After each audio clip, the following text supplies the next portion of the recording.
This is called The Rapture, an atheist's love song.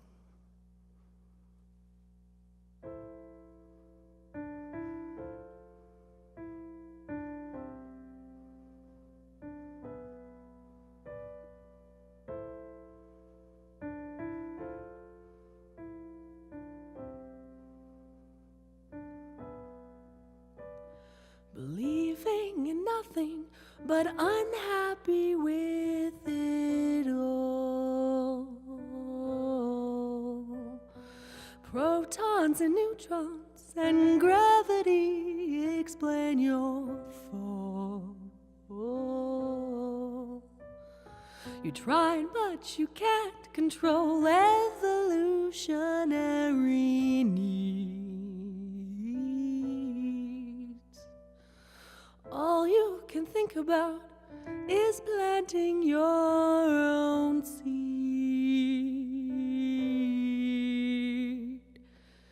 She's saving herself for him, and she only has eyes for him.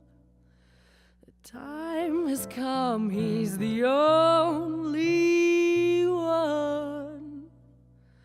The countdown is over and the ending's begun.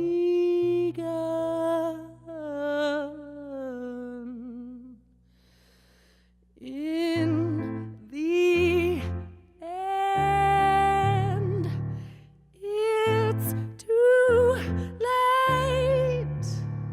She's undone. Let her go.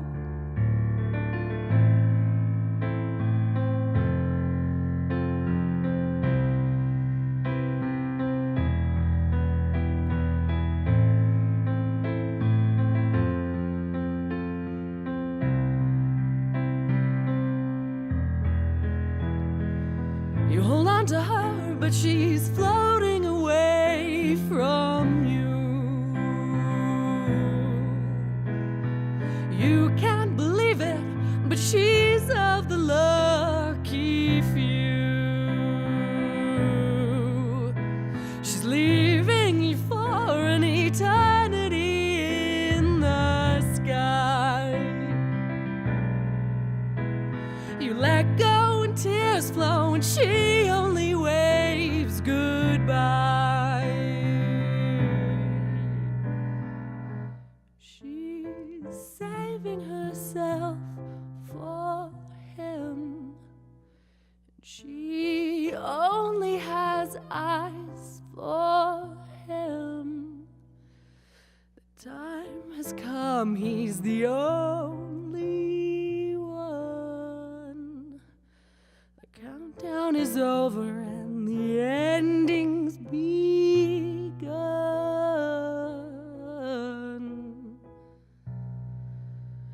In the end, it's too late. She's undone. Let her go.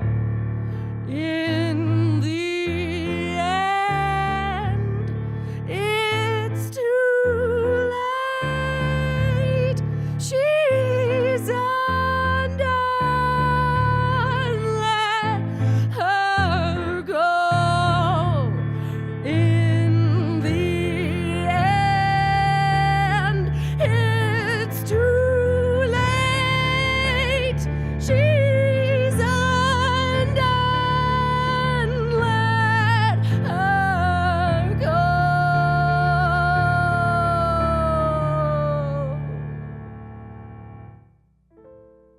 Sing, Talk, Play, another episode where we introduce you to your next favorite musician. And this round, we've got the beautiful and talented Kenna Burima. Hi, Kenna. Hi. That was stunning. Very. It was hard to hold the camera still. It was very emotional. Oh, It stop. was very beautiful.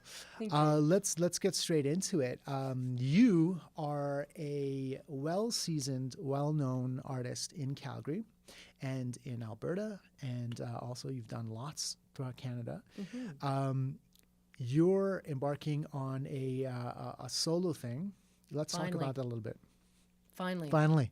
Playing classical for so many years, from the time I was 8 until I was about 25, 26. I still play classical music, but that was my focus, which meant that I was always playing the music of dead white guys, and only the music of dead white guys. And then when I hazarded to join a band, I was playing the music of other people. And as much as I enjoyed that, it's finally now having the guts to have the confidence and to have, I guess, the emotional stability to write my own songs and then play them for other people, because it is a mind game, playing your own music. And so finally that's happening now. And I say finally because at 30, soon to be 36, it seems like I've been building to this point, and hopefully for many years to come. But it seems like now at 36, I'm a teenager and I'm starting a new thing. 36 is a new 15. Thank you. Yeah. It's only for you, though. Thanks. Yeah, it only applies to you. So, having been in so many other bands and having kind of cut your teeth on other people's projects, how has that enriched your project? It's in so many ways. Obviously, definitely playing in the band Wood Pigeon, we experienced a lot of buzz, a lot of press, and a lot of experience touring all over Europe, touring in Canada, and being in a band, as I'm sure probably a lot of your interviewees have said, is very much like playing in a dysfunctional family. It's not always dysfunctional, of course, but being able to maneuver amongst and within a group of people who are usually very diverse in personalities, situations, experience, means that all of that knowledge of being able to work with other people without pissing each other off, and then coming up with some sort of work of art together that means something collectively. Having that kind of experience has made it possible for me, I'd like to think, to be very clear and very intentful when it comes to working with my own band. Because it's very much my band and then a collection of musicians who I, very purposely picked to play with. And though we are a band, it's my songs and it's sort of my direction. And so to me, the most intricate and important process of playing in a band, if you have a band leader, is how do you make the sum of everyone? How do you make sure that every single person that's playing is not just sort of playing the notes because they're being told to play the notes, but that they're actually instilling themselves into the music? And I really think that that's actually been able to happen. And having been in so many bands, it must have given you a great opportunity to really pick from a roster of musicians. Oh, for sure. Yeah, absolutely. And certainly being involved with CJSW for so many years, it has allowed me the ability to see the full community of musicians that are available to me.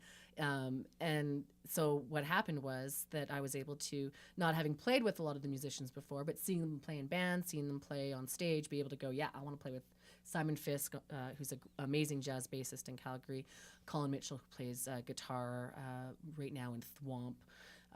Amazing guitarist. John May, another jazz drummer, and then a collection of a bunch of sort of side musicians and who come and go. This album that you've been working so hard on, Yes.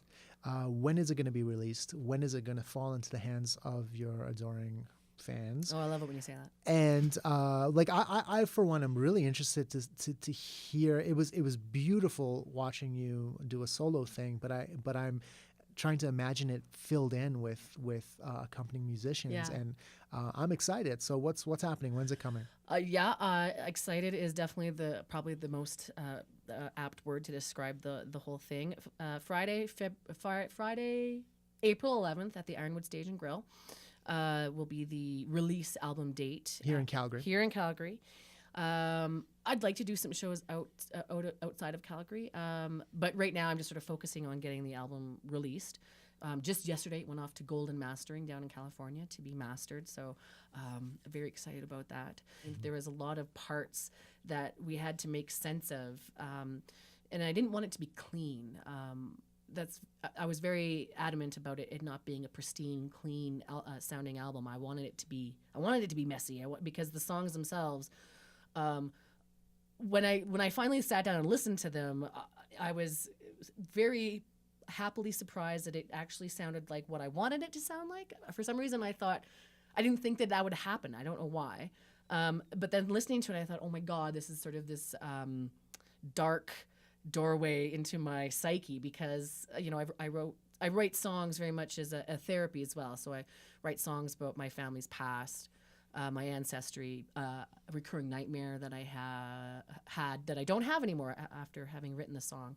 Was that The Cure? That was The Cure. Should everyone write a song about absolutely a fear? Yeah, I tried to instill a little bit of humor, dark humor. And the second song that I played, Circles, it's from the perspective of an alien who falls in love with the human girl, and the crop circles that he creates are his love letters to the human girl.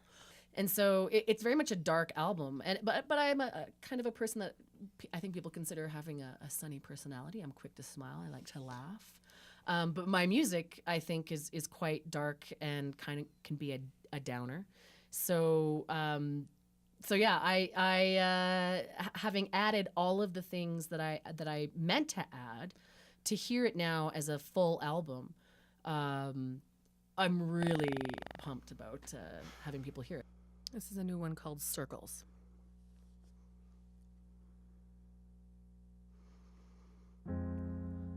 I left a letter for you. Circles and lines connecting fields and sky. The marks made for your eyes only.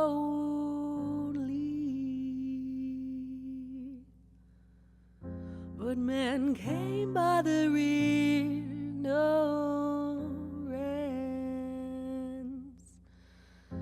armored with their science.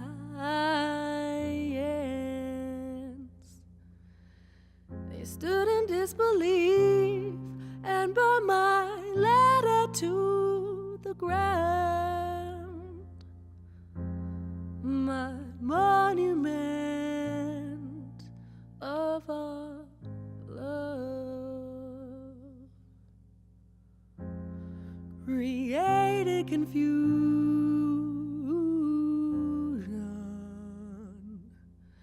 and it scared all the farmers around,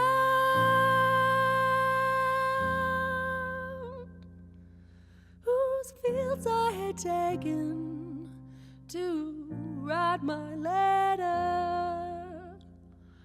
and tell the whole world about you and I, about you and I. But our love was not meant to be. Our love was not meant to be.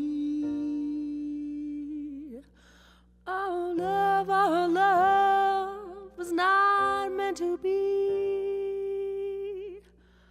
Our love's not meant to be.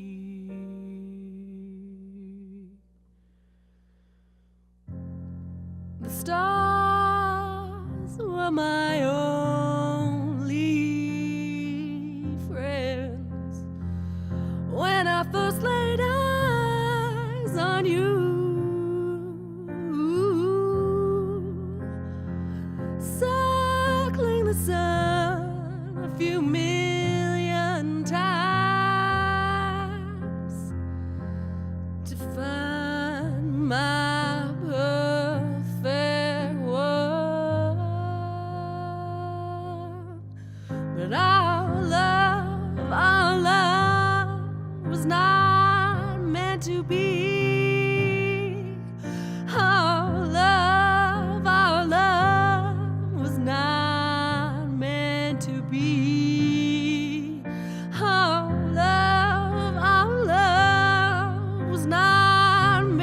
to be